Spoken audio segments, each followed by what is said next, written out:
Guys just একটু আগে আমি সূর্যা রেট্রো মুভি ট্রেলার দেখলাম আর ভাই সত্যি এটা বক্স অফিসে ব্লাস্ট করবে। গ্যাংস্টার ড্রামাকে কার্তিক সুবরাজ এমন ভাবে আমাদের সামনে প্রেজেন্ট করেছে, লিটারালি 100% দর্শকদেরই এটা পছন্দ হবে। তবে তারপরেও কেন অনেক জায়গায় এই সিনেমাটাকে দেখে আপনি লিও সিনেমার কপি বলবেন, সবকিছুই জানবো, শুধু ভিডিওটার সাথেই থাকুন।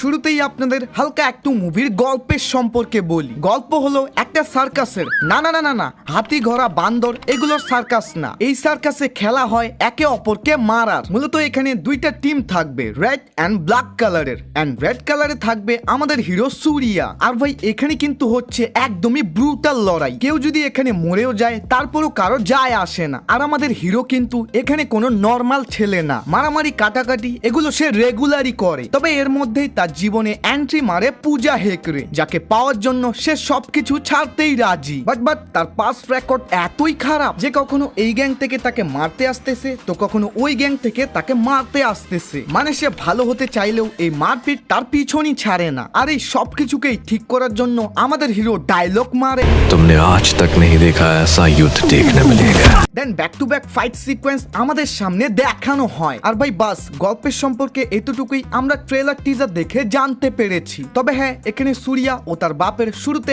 একটা ভালো বন্ডিং থাকে, কারণ তারা প্রথমে একসাথে মিলে না শুধু ভারতে ইন্টারন্যাশনালিও ইল্লিগাল নেশা জাতীয় জিনিস বিক্রি করত। তবে ওই যে তার জীবনে ভালোবাসা আসার পর সবকিছুই ছেড়ে দেয়, কিন্তু তার বাপ আবারও তাকে এই খারাপ দুনিয়ায় আনার চেষ্টা করে, যার মধ্যেই মূলত এই সার্কাসের লড়াইটা সামিল থাকে। এক্স্যাক্টলি আপনি এখানে যেই বাপ ছেলের গল্পটা শুনলেন এটা কিন্তু অনেকটাই লিও মুভির মতো সিমিলার, যা আমি তো আশা করতেছি মুভিটা যেন আমাদের রং প্রমাণ করে। কারণ এখানে এত বেশি ক্যারেক্টার বিল্ডিং, সাথে প্রত্যেকটা ক্যারেক্টারকে যেভাবে আমাদের সামনে প্রেজেন্ট করেছে, প্লাস সিনেমাটার কনসেপ্ট দেখে আমার তো 1% তো এটা লিও মুভির থেকে কপি মনে হচ্ছে না। ওভারঅল যদি একটা রিভিউ দিই, সোজা কথায় এটা ভালোই ছিল। স্পেশালি এই সার্কাসের অ্যাকশন দৃশ্যগুলো, ক্লিপগুলো মিলি সেকেন্ডের হলেও বাট প্রত্যেকটাই মাথা নষ্ট ছিল। তবে এই ভিডিওর সব থেকে দুঃখজনক বিষয় হচ্ছে তুমি এখনো চ্যানেলটাকে সাবস্ক্রাইবই করুন। ভাই কিপটামিটা কেন করতেছো? তাড়াতাড়ি করে ফেলো। বাই।